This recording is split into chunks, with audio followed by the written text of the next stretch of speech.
Right. Hey, everyone. Welcome to CyberLab Podcast. I'm Al, and sorry, I'm not Al. That's Al. I'm Josh. Jeez. Al, we've been away too long. I've already forgotten who we are. It's been a long week. I know. It's been such a fun week. Welcome to this week's podcast. We are so fortunate this week to have Gabe here talking about Salesforce and how to defend your Salesforce instance. Gabe, you want to share a little bit about yourself? Yeah, Gabriel, me too. I've been in this field for what, 12 years right now. I like to break and put, back all the Salesforce misconfiguration that's happening. And again, I want to make sure that everybody knows we are not talking about Salesforce as Salesforce have security vulnerabilities or bad security posture. We are talking about how Salesforce customers have to defend their own Salesforce instances for misconfiguration and potential leakage of data, right, to external users. Wow. So let's start with this episode this week. The news is that a lot of different Salesforce customers have had data stolen from Salesforce. I think you starting off the tone right, Gabe. Um, let's back up 100 steps. I think the first step is that we don't know what happened exactly. There's no good visibility as to how it happened. All we know factually is that it did happen, and so we're focusing this conversation of the conversation is what is, I would say, what Gabe, that 90 to 95% of all Salesforce challenges, it's typically customer misconfigurations, is what I'm hearing. 99.9. 99.9. All right. So, Gabe, let's start it off here. What are the typical challenges or mistakes that typically people do in Salesforce that leads to heartaches or problems? Misconfiguration that are leading to major fuck ups, right? Pretty much. That's what you want to say. Well, tell us more. What are these Right. One misconfigurations? is over permissive, right? User role profiles and permission sets. Then you have misuse of view all data, modify all data in the profiles. Then you have organization-wide defaults called OWD with public external access for your sites, communities in Salesforce. Then you have misconfigured sharing rules, manual sharing, integration settings, record types, page layouts, etc. Right? Then you have sandboxes, right? Because Salesforce offers customers sandbox where they can play with their integration, implementation. Customers are often having the sandboxes misconfigured, open to public, and sometimes with real data, which again, it's a bad habit, right? When you have a sandbox, you should not have real data. You should have just fake data, like test data. Then you have, again, incorrect public access for guest user, right? So let's say you navigate to a Salesforce site for a customer, I don't know, josh.force.com, right? When you navigate to that page, that's called site guest user, meaning every user who navigates to that landing page is a site guest user. So if the profile for the site guest user is misfigured and give access to objects, then anyone in the world can access that site guest user, right, and pull data from your Salesforce system. Then you have fully defined access and content for content and files. Then login flows. Then you have Apex. So Apex is a custom, you know, custom language for Salesforce where developers can write their own, language like Java. It's pretty much similar, very similar with Java, right? And usually the main mistake is developers are writing Apex classes without sharing. And I can share something in 1 second. if I can share. Yeah, you can definitely share. Right. I just need to clean up my screen. Is this where we go? Do we want to pull an Al? Yeah. Right.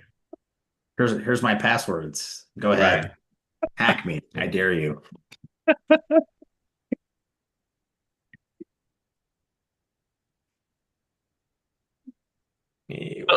Why are you doing that, Gabe? So what I'm hearing here basically is the 99.99% of all the customer vulnerabilities is because developers don't know what they're doing.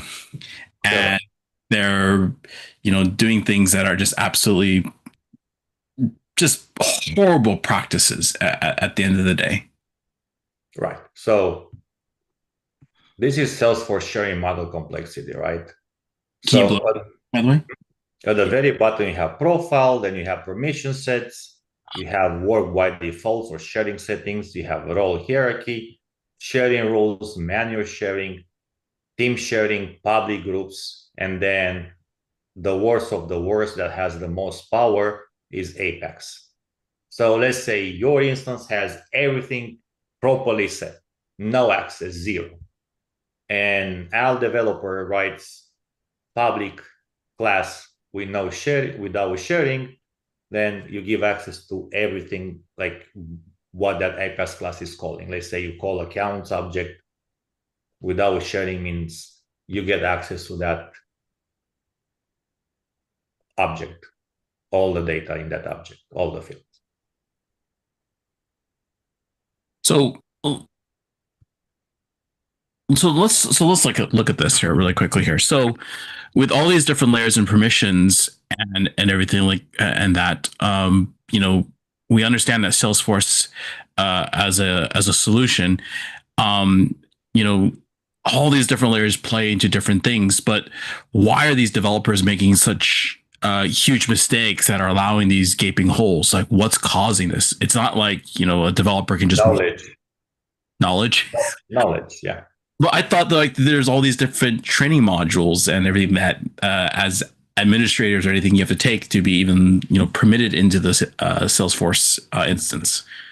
Salesforce is not easy to understand, right? You have to take it easy. If you miss some steps, you miss a lot of things. So I was fortunate enough to learn Salesforce in and out during my experience, but it's not easy, right, to understand. And plus, a lot of developers might not look for security, right? Why do you think we have too many CVs that are published every year? Yeah, makes sense. I will say this too. Security practices, right? Not all Salesforce admins are created equally either. No, but you have to differentiate out. And a Salesforce admin is somebody who gets orders from Josh, the business unit, to implement something, right? Then you have the developers who are writing the code, right? Visual Force pages and Apex, right? Admin is pretty much the person who implements, who gives you access based on something. Gotcha. Okay.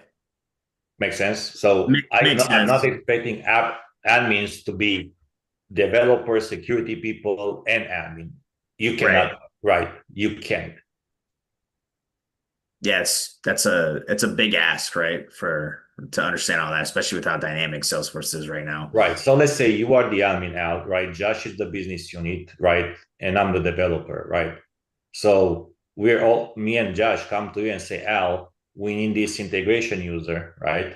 With this profile access, with these permission sets, with whatever we need.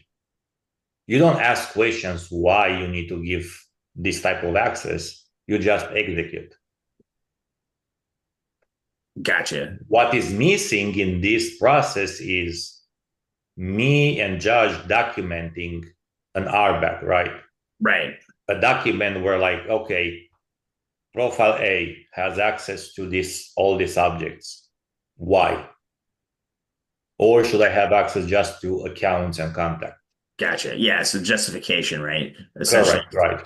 Right. So do you believe that like the lack of that process, which I get, like a lot of businesses are moving fast and just trying to get things developed, but the lack of that process opens up vectors for vulnerabilities, right? Because assume you For just access, yes, for yeah, access. for access. Like, so you're essentially, if you're an admin, you're just like, okay, well, the boss wants this done like this, I'm going to do it, and then move on to the next task, right? But there's no real clarity or clarification as to why you gave the access that you did to everyone or a certain select people who may or may not need the access, right? Um, and so yeah, I definitely agree. I think it's a huge gap because as you mentioned in your sharing model, I mean, you can open up the floodgates, right, Well, to people who don't necessarily need the access. and that's one. Second would be, even if you have that process, does the business unit understands the risks, right? Right. Yeah. Like, I need view all. Why you need view all? I need access to all objects. Why you need access to all objects? Right. So it's very important that the business unit also understands the risk and should follow the least privilege access, right? And it's very tough, Al, when you have a Salesforce configured already bad, you add more stuff on it, and then you need to fix it. It's impossible sometimes because you will break something all the time. Yeah. So basically, a shoddy foundation just exacerbates, subsequent layers. Like if you're building on a shoddy foundation, you add more and more layers of complexity or functionality on top of that. It's just it can't support you've got a bad foundation. So no matter how many patches you apply, it doesn't really matter at the end of the day because the foundation is just not solid. It's not solid because, let's say, in the sharing settings, you have internal access and external access for objects. Let's say you had all the objects external access public and now we made them private. You lost all the access by making it private. Right. Now you have to do something else, permission sets or sharing rules or public groups or whatever to give that access that you want for that particular object. So having a bad foundation, it creates more work for you and maybe breaks stuff in your Salesforce system. Gotcha. Okay. So what I'm hearing is there's a lot of different granularities and controls here, but it also seems like, you know, the business is making requests of, what they want it to do, but at the same time, they're um, not getting the pushback from either Salesforce administrators or security, giving them permissions into certain functionalities. And so consequently, whether Al, what did you say? It's by virtue of not insanity. It was what do you always say? It was the bifurcation. It was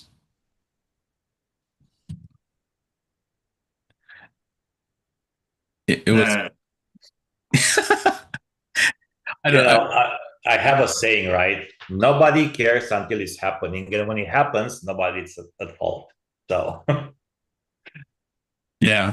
Um but anyways, it sounds like just there isn't sometimes just like pushback, like why? Like when they're building the role-based access controls or the RBAC, no one's asking questions of why they do or do not need access to I mean, anything. Josh, even if you ask question, right, it's the business unit who decides the access. If they take the risk, they take the risk. You as an admin or implementation team, you can just implement, right? Like you cannot fight nonstop back and forth with Al, business unit saying, no, Al, I don't agree with you. But I need access, but I don't agree with you. Right, and I don't disagree that we're here to support and enable the business, but it's one thing to support and enable the business. It's another to ask like, hey, are you sure? Because it seems like that piece of the puzzle is missing in this. we will not solve this now here, right? Every company is different. They have risk governance teams. They have like every company is different. It's up to them how they want to build these processes and policies internally. It's just they need to be very careful how they open their access, because then it come back later and bite them, like the most two recent ones that happened. So So you can see here, right, in this slide, why is sharing model is so complex, right? Not everyone should see everything, right? And then Salesforce was not designed just for security, but for collaboration across different departments, right? So this is the problem, balancing share enough to collaborate with restrict enough to protect. This is where it becomes complicated. And this is where companies, or I cannot say companies, right? But whoever manages the Salesforce instance have to have this mentality, right? They have to properly balance. Do I share enough to protect, but enough also to meet the criteria for the business, right? To collaborate. So let's go through like a typical lifestyle of how you think a Salesforce implementation should go. So where would you start? I mean, when already Salesforce is built, half Like or from the beginning. like a brand new clean, like tomorrow company ABC wants to procure Salesforce. Where would you start the process? How would you do the implementation? Where would you You start? start with zero access, right? And then you open it up for exactly what you need. You have to have a justification, a business justification to have access to certain objects or certain data, right? Because you can store sensitive data, confidential data, highly confidential data, right? You don't So want all your users to access everything in your Salesforce. And I'm talking internally, right? Externally, it's another story. but I think you mentioned to me at one point is, you start with the business justifications and the RBAC. You literally would create a matrix and say, hey, so and so needs this, so and so needs that, and then why, and there's a whole justification, I'm guessing. Sure. I mean, again, we don't ask for justification. You cannot ask for justification. They justify, it's their own justification. You can apply whatever they want, right? You as an admin, you cannot say no. You are not like in the front of the pub or the club, say as a bouncer, no, you don't go in. Right. And I guess, my thought process would have been one of, you have this RBAC, and where in due time, the institutional knowledge of why certain decisions were made just fades through time. So I would at least hope something was documented as to why, like modify all is turned on for everything. Of course, Judge, like an admin, you should never, like, you should push back for this, like, overly permissive, right? Settings. Like, I will never accept a modify all, right, for API user, or view all data in the system permission. I will not accept that, because that's exposing everything in your Salesforce. Right. Right. And I will, you'll go to the risk team or whatever it's your process, internal process or policy, right? But again, you cannot fight for every object access. You might need view all, right, in an object. Let's say cases, if you are in support, Josh is technical support engineer, right? You need view all cases. I'm not giving you modify all. I'm not giving you delete, but I'm giving you modify, read, right? But maybe Al is the manager. He can have modify all. Again, based on the, it's very complex. So, as part of that cycle, so you have now a built out RBAC. Where would you do? You just start implementing all the controls and procedures, or Sure. where would you go next? And for example, that's what I will do. Profiles should have zero access. None. And you start to have permission sets. Permission sets for each profile. Awesome. Why? Because let's say Josh and Al in the same profile, but Josh is the manager, right? Josh maybe needs more access. Al is not, right? So you give the Al the permission that has less access. You cannot do that in the profile directly, right? You can't. Both of you will have the same access if you get access via the profile. So go ahead. Yeah, so profile access versus individual user access. Your sense you gave, you're basically saying is like, you would want to monitor that. You want to look at, so one, you wouldn't want the profile to have access, but you'd want to grant access as per user role versus profile. No, so the way Salesforce is built, you have profiles and that's it. And then you have permission set. Okay, gotcha. All right. And then permission set is assigned to user, not to the profile. Gotcha. So looking at the permission sets of each user would be kind of key, doing audits on that. And then you have the role, Al. Sorry, I want to add, you have the roles too, right? Like you're a CEO, whatever, right? And based on the role, like management, right? You have the management role, you have one permission set. You're in the sales, you have one permission set. Again, based on how your business unit wants to implement it. Because it's not the admin who implements it, right? It's the developer and the team who does the implementation. Admin is just following. Just following the instruction. They're just executing whatever they're told to do. Got it. So on the blueprint side, blueprinting and really defining out what makes sense. You would say that's probably where you want to focus a lot of energy to prevent preventing future, issues with access and permissions. Yeah, that's internally, right? Because, like I said, you have a lot of complexity. Externally, it's the same. It just has to be even more strict. Gotcha. Because every object has fields. One object can have 300 fields, standard and custom fields. But why an external user should have access to all the fields? Maybe just 2 or 3. Now here's a question. So we just talked kind of about like a freshly launched, brand new Salesforce instance. Salesforce has been around for a while. There's plenty of instances out there. There's plenty of companies that have bolted on multiple apps and built on an instance, and it just probably looks like, if they hadn't managed it properly, it probably looks like a mess. So what's your advice to those companies who they've been using it for a while and now they've got to go through an audit? What's the most efficient way to do this for them? Call me. Call Gabe. We'll fix you right up. So it's tough, right? It's very tough to give an advice. You have to start from the scratch, and it's not easy. Sometimes, like I said, it's impossible. Till you can do some, can apply some best practices. If they have external access, sharing settings, put everything private, right? Unless you want to have something public, like, I don't know, documentation, right? That can be public, right? Then you have to come, with a very fine count to all profiles or permissions as based, of course, on the RBAC, right? Newly updated RBAC, because you cannot use the one that was 5 years ago or 10 years ago. Again, business justification for the access. You have to scan your code.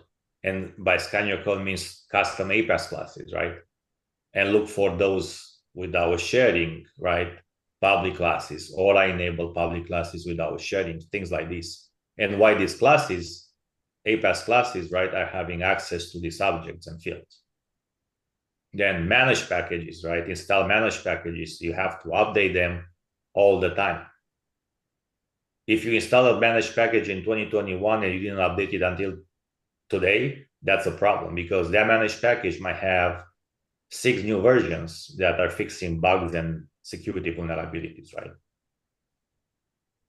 Connected apps, right? A lot of noise was recently about the connected apps. Admins were tricked by other users to accept a connected app to be installed. And that's how they got access to the data in their Salesforce work, right? Again, in connected apps now with the new Salesforce settings, giving just admins, right? Admins should only be the ones that approve the connected apps. and document process. Like, it's not like, oh, Josh requests now to install a connected app and I'm the admin. Oh, I know Josh, let me approve it. No, Josh needs to go to the right channel, submit a ticket internally, have a business justification, etc. Right? That's how you reduce the risk to low to zero, right? Not having Salesforce public instance, meaning not the external sites, but I'm talking about the Salesforce instance itself. Put it behind VPN, IP restrictions. Every profile has IP restrictions. Why? Why your users should access Salesforce from their personal device? Because if you have push notification, you can use your phone to approve it, and you can use it from your personal device. Right. So all of those, and more, they're more than that, but it's not easy to, outline like one by one. Plus, nothing is for free now, so I cannot give everything away. Of course not. We wouldn't expect you to.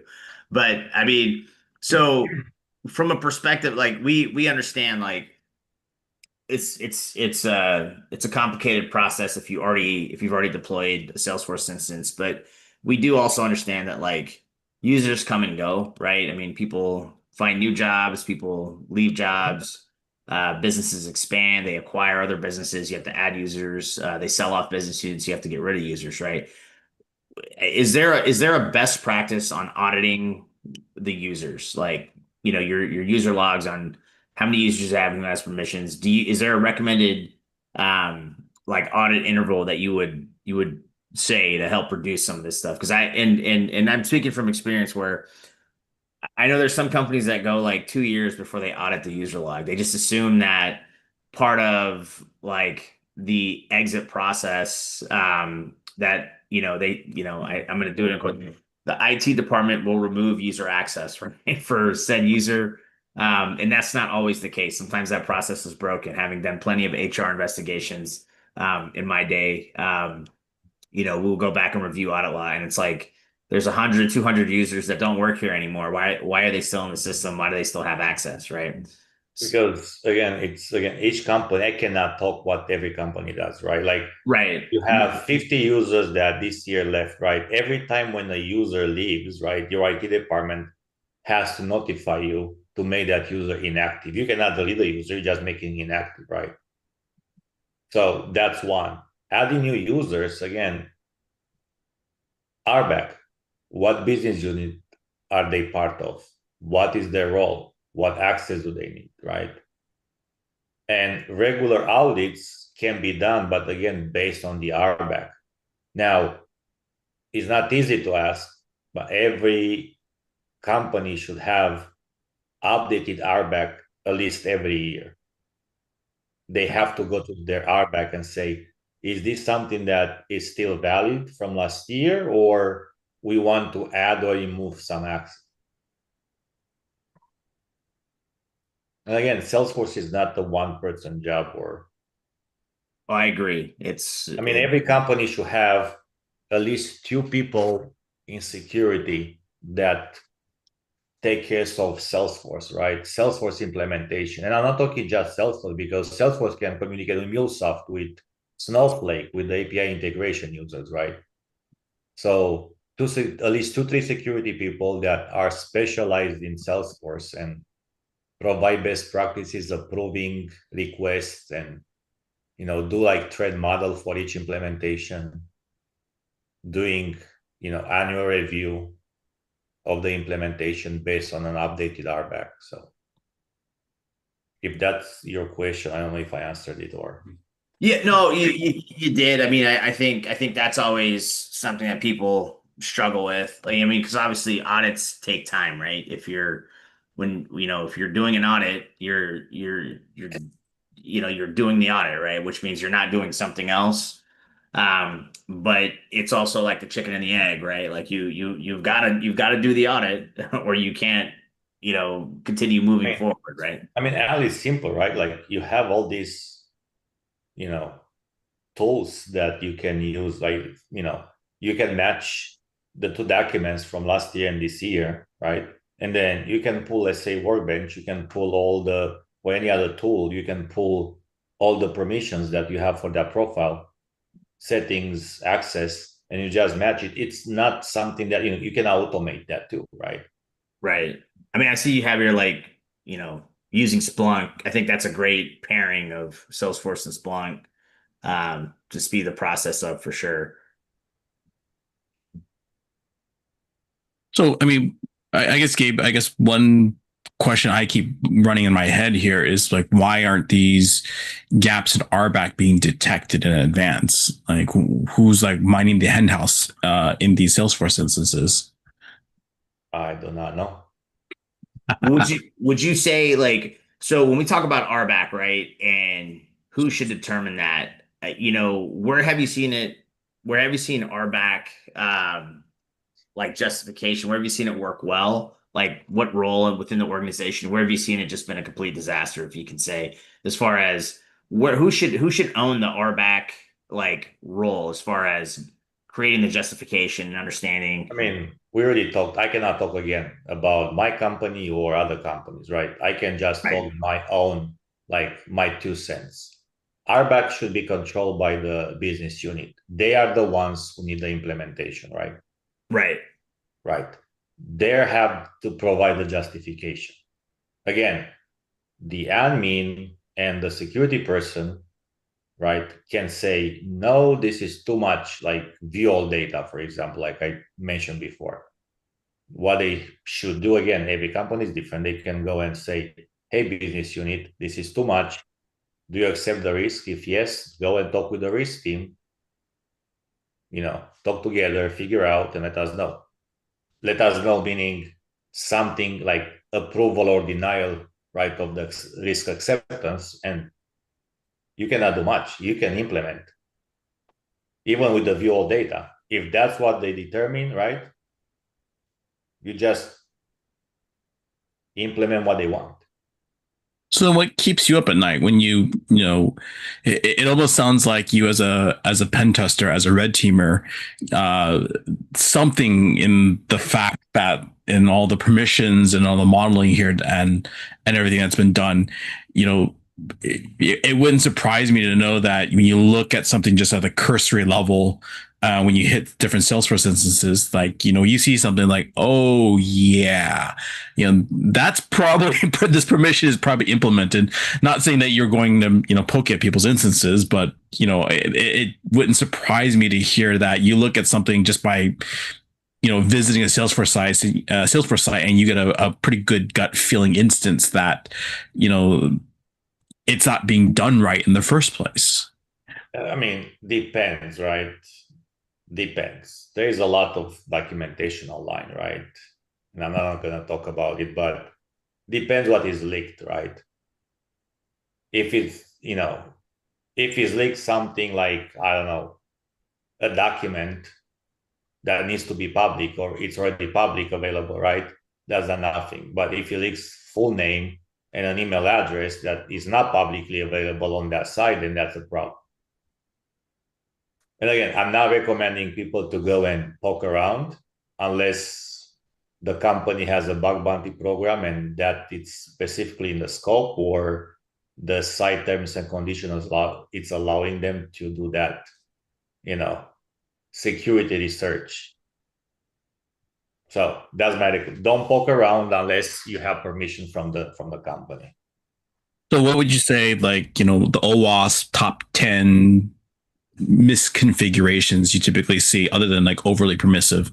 Like, what are the other 9 quote unquote issues you typically find in your time at doing, like, sorry, in your experience of dealing with Salesforce? I mean, there is no OS, it's just access control. Just all access control issues. So that's all. Because even if Salesforce is, you can do a SQL query right with Salesforce. Does not suck, SQL injection like a lot of companies are doing pen tester. No, that's a misconfiguration. It's access control. You get access to that data, and SQL query is normal for Salesforce. But it almost sounds like there's like more here. It's like, good access controls, how would you're saying like set up, monitoring and audit logs and everything like that. Isn't there more like, like I'm going to just be a complete idiot here and ask this question. Like, can you write a Salesforce Apex class in such a way that would completely break the security model of Salesforce that, not beyond overly permissive, you would introduce something like SQL injection or cross-site scripting or something like that? And I'm being complete. You can with the visual force pages, yeah, you can do some cross-site scripting, but again, this is less and less, right? Because now with the AI, the Copilot or other AI LLMs model, right, they can just check with the code. So yeah, you can have some cross-site scripting, but that's it. So, what I'm hearing is out of the box is, anything that is designed and developed by Salesforce, it's inherently done right because they have a fantastic red team and a fantastic bug bounty program, and they're covering their bases. The issue at that point is inexperience and knowledge. That seems to be one of the big downfalls or pitfalls here on anyone implementing a Salesforce instance, whether by virtue of just that, inexperienced people or so-called developers that you find online, because they're just incredibly affordable in a country that doesn't charge a lot. That's causing a lot of the heartache and problems. To be nice is just experience and knowledge. Lack of knowledge and experience, right? So you see this, don't let them fool you, right? So that's what's happening pretty much. So failure to, if I'm looking at your slide here correctly, underutilizing of the security team expertise, resources, security audits, threat modeling, security testing. Well, more not even testing Salesforce itself. It looks more like reviewing and testing the implementation, the configuration. Yeah. Yeah. And then continuously reviewing those access control models, risk assessments, audit logs.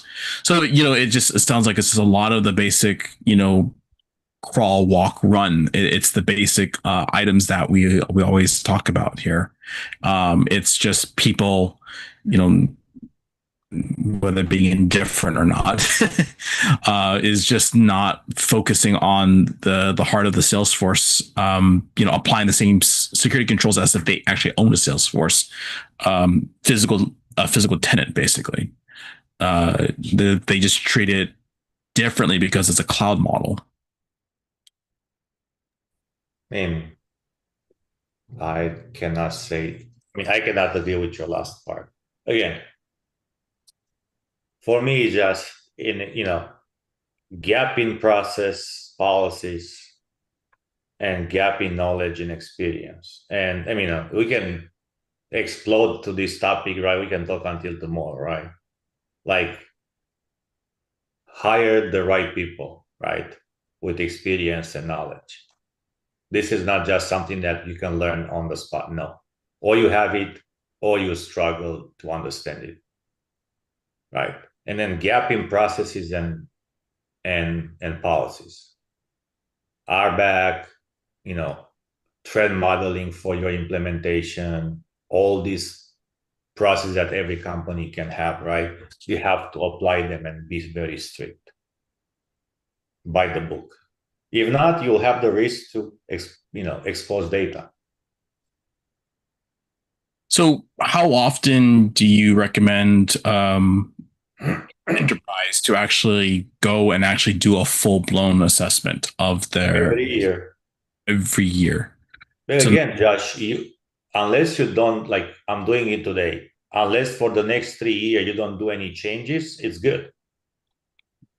Right? Because if I don't do any change in my Salesforce and I'm doing the review today, it's the same in 3 years, right? But if you keep adding, if you keep changing permissions, sets, profiles, if you can add APAS classes, you can, you add more risk. Every time when you make a change, you add a risk. So what should InfoSec, what should audit, what questions should they be constantly asking of the business, or asking of people who are administering Salesforce? What do you recommend, like the questions you ask, other than, you know, role back, or is there a role based access control matrix? What else do you actually recommend asking? Nothing else. It's like, give me the newest RBAC, right? Regardless if it's magic with last year or now, right? And then that's it. Let me do my job and review the the configuration, right? Yeah. That's the most important part, right? Without that, you cannot do a review, just make assumptions. Is Al actually need access, or does actually Al needs access, or Josh actually needs this access, or but if I had the RBAC and RBAC says no, Al doesn't have access and Al has access, then remove the access. And of course, we have to look back into the logs and see who gave Al access and why. So it almost sounds like a lot of the controls that we're also looking at too is even just the role based access, but also there are change management issues that we have to consider, because it's easy to um, be overly permissive or allow a user to actually accumulate permissions over time as well. Mm-hmm. So, wow. Okay. Uh, any other thoughts? What other besides permissions? Any other fun, common mistakes that average end users make or enterprises make? I mean, users do not make mistakes. Users are, developers, admins, those are the ones that are making mistakes, and business units, right? For the implementation. Users are just there to log in and see wherever they want to see, or in their Salesforce, right? How about we say users and broaden it to be more like towards developers or Salesforce admins? I mean, again, I can share a little bit this one with you, right? So, right. So, right, this is what they need to learn, right? So one, proper access control is crucial. So, you know, we've been harping on that so much on this. It's not a software issue. It's a permissions issue. You're talking about regular audits and monitoring. So I'm guessing forwarding all this data to a Splunk or a SIM or SOAR is what you're suggesting here and recommending. Whatever they use, I mean, Salesforce has their own event monitoring, right? So, Okay. Three, understanding Salesforce security features. So you're saying that go through the documentation, or what do you think? documentation, and it's not like process security. Like, they need to understand the whole model, right, of Salesforce access. If you enable a feature, or like what that feature does and what access gives. And feature by feature mean profile, right? Again, we go back to this one. You need to know, if you don't have access with profiles, but you give with permission sets, you understand that permission sets are bypassing the profile. If you have sharing rules, overly permissive, everything down is perfect, sharing rules can open up, right? And then we go up to the top to the apex. Like, that makes sense. So they need to understand all this sharing model. Now, correct me if I'm wrong, Gabe. Salesforce has Trailhead, right? Which is like the public training function, like platform that any you can create an account, anyone can create an account and get on there and do training. I mean, it sounds like you're recommending like guys should be on Trailhead and reviewing all the new security trainings that come out, and permissions training to fully But understand Al, it's important how you do it. Because if you just do it to make points and be a ranger on the trailhead, you can be a ranger, but that's it, right? Knowledge is zero. Correct, and that is a downside to the trailhead. They do allow, give you the badges and all that stuff, but I mean, I guess what is the effective training here? Because I know a lot of organizations struggle with this because Everything is online now. Sorry, interrupting. Everything is online. Salesforce has it. A lot of documentation. A lot, a lot, a lot. It's a matter of taking the time and do it, and do it properly. Learning, take your time to learn. Salesforce has free trial accounts. You can just sign up for a developer account and start building stuff from the beginning, right? And combine the sharing model to understand Salesforce with also security, right?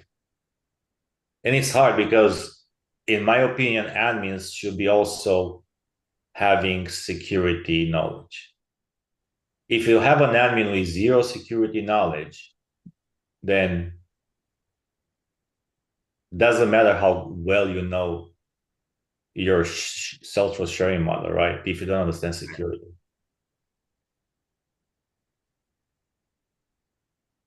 Again, online, everything is, So what I'm kind of hearing is there's no excuse for a Salesforce admin or Salesforce user not to understand this stuff. It's all there. It's all there.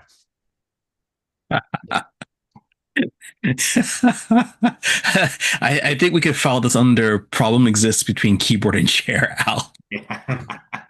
Exactly. I mean, come on, you just Google it right now. You just use ChatGPT and you learn.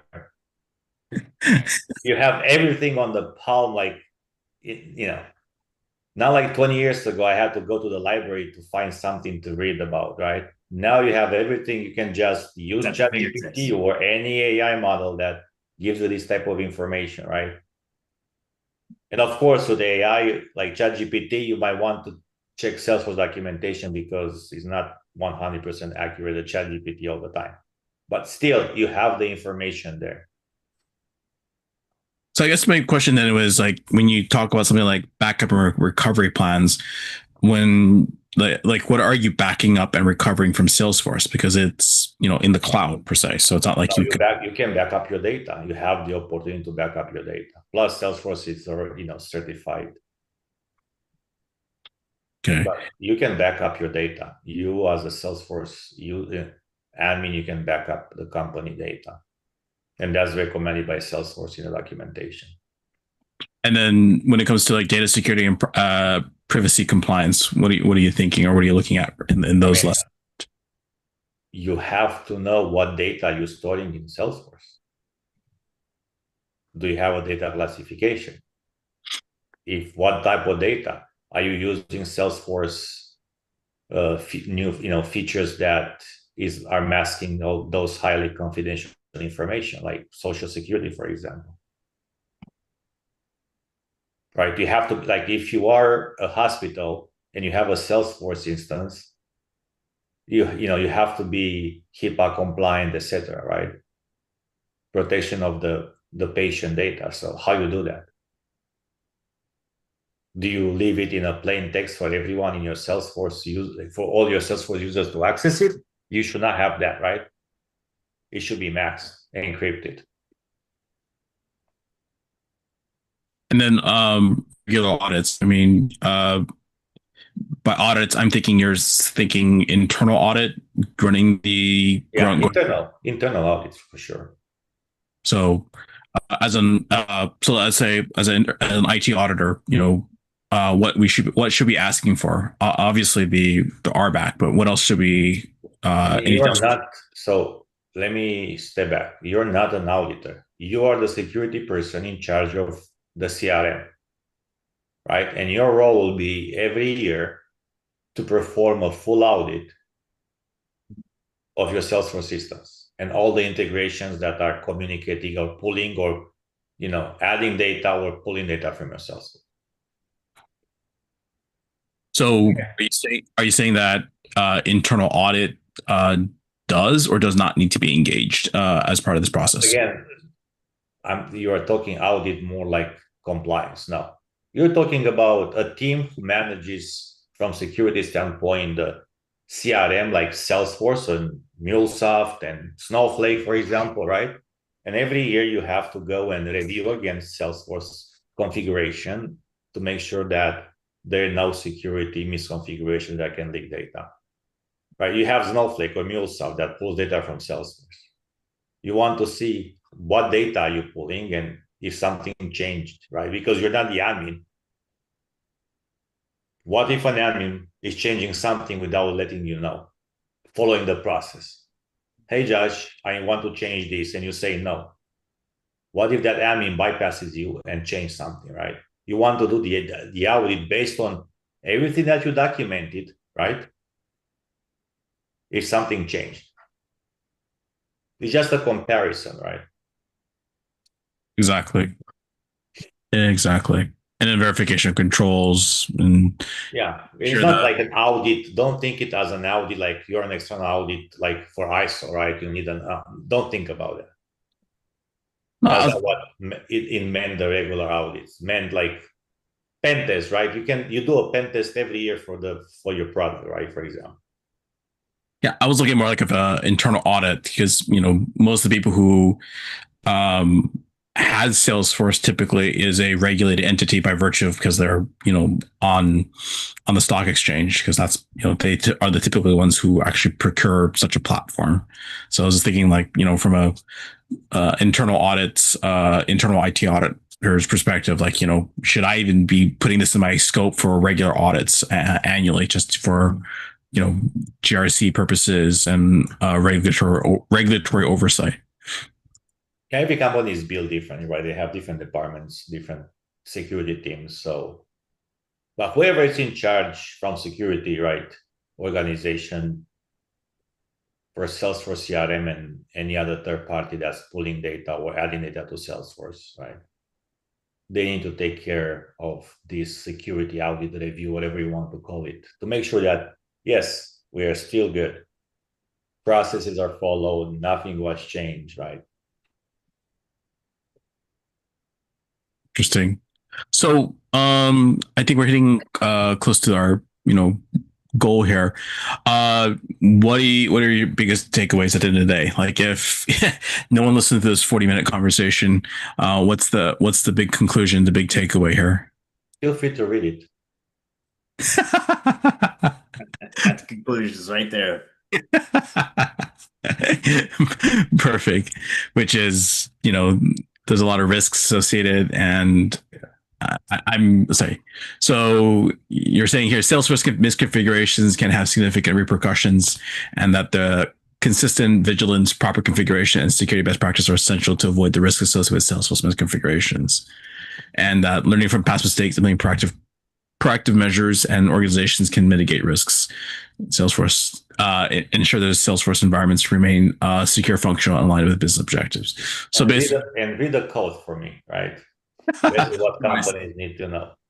From my mistakes, I gain wisdom. From other mistakes, I build success. So basically, a lot of this is understanding that the big takeaway is all these different Salesforce so-called breaches and data loss. It's self-inflicted. Yeah, pretty much. Great. Al, I think we have our takeaway here is what could possibly go wrong. Yeah, what could possibly go wrong when you misconfigure the Salesforce, right? I mean, this is what one more slide to show you, right? Is this. This is very important. So do you even know you even have a Salesforce instance is the first question. Followed by, does your Salesforce admin track and apply changes? So governance, risk compliance, change management, and have these sites and communities gone through normal security process of auditing, threat modeling, initial security, recurring testing, and audit logging. It almost sounds like the last three bullets rarely gets challenged. Yeah. Oh gosh. Well, I have heartburn now, Al. Yeah. Me too. I don't know. It's not like every website is Salesforce or not. So geez, you hope that they let someone like Gabe go in and do things, and it sounds like it doesn't happen all though. all that often. Yeah, and it's like and to be honest, right now, in order for companies to be successful, they don't need to hire, pen testers, or they just need a full security review, right? Doesn't matter internally or externally, right? There are tools out there that, I don't want to make advertising, but they're very good tools out there that are showing you what you can expose and things. At the end, is manual because you need to check against RBAC, and they don't cover almost everything. But there are tools that they can help you, right? Tools built by Salesforce or by other third-party companies. So they're good tools there. But at the end, it's still manual work to verify your query settings. And again, you can use tools to pull everything and then compare with your RBAC. That's the best way. Doing a pen test for external sites, you just maybe discover 30% of the issues, right? Even because, again, who's doing the pen test does not have that level of knowledge for Salesforce. Right. Awesome. Cool. Gabe, any final words for everyone listening? Besides what you put on slides, any other final words, final thoughts? Salesforce is a tales of misconfiguration, right? Tale of misconfiguration. That's the slide title. Well, you heard it from the expert, folks. It's not because of anything Salesforce did wrong. It's because of what we as end users do wrong. Pretty much. Again, Salesforce has bug bounty, invest millions of dollars, great security team. All these data breaches, right? The two recent ones and whatever other security incidents that you are aware because of Salesforce external sites is because of misconfigurations. The way the implementation team exposed the data to external, like not even users, everyone in the world, right? Because if I can go and do a self register account, does not authenticate. If I can self-register, for me, does not authenticate. It is pretty much takes me 2 more minutes to authenticate, right? Because I can self-register. So everyone can self-register and pull the data. And again, informations are out there, right? If they don't take, seriously, more and more, incidents can happen. So. Well, Gabe, thanks for sharing your knowledge on Salesforce. It was really appreciated. And as always, folks, like, share, comment. We always love to hear from you on what we're talking about. Al and I thought this might be a little fun given the rash of different Salesforce instances just getting compromised, and we're asking ourselves, who's to blame? Yeah. And if you want to chime in with a comment on how you guys secure your Salesforce, for the community, we'd love to hear it. We'd love to hear how you guys are combating this. Yeah. All right, folks, that's it for this week's episode of the podcast. We'll see you next week, and we'll see you guys soon. That's Al. I'm Josh. Thank you again, Gabe, for joining us this week. Appreciate your time. Yeah. Oh, Josh, real quick, are you traveling? You're traveling anytime soon? Any conferences coming up for you? Nothing coming up at least this month. Okay, all right. I'll be at Yada for a day, September 8th. So if you're at Yada, hit me up on LinkedIn. I'll try to come meet up with you. And then I'll be at DCAC in Austin for a week. So I'll be hanging out in Austin. Anyone who's going to DCAC, that's always a great conference, data center anti-conference. So if you're there, hit me up. Let's go get some tacos. I know a couple good spots. We can talk about security, or lack of security, or we can talk about anything. Honestly, I just like getting tacos and hanging out with people. So it doesn't have to be security. So hopefully I see you at one of these two conferences coming up. And if you're in the Southern California area, hit us up. Actually, that reminds me. Are you gonna be at GSX?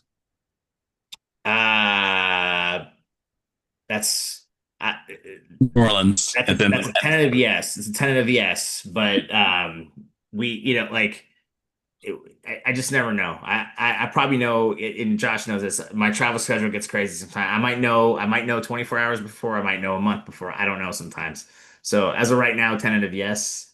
We'll see. I think I'm triple booked that week, to be honest. So we'll see. We'll see what ends up shaking out. But either way, GSX is a good time. You're going, right, Josh? Are you going to be there? I'm going to be back here in LA. Okay. All right. Well, if you see Sandra at GSX, tell her we said hi if I'm not there. Um, get ready for some karaoke fun. Good time. We miss you, Sandra. Can't wait to see you again. Cool. All right, folks. Thank you, guys.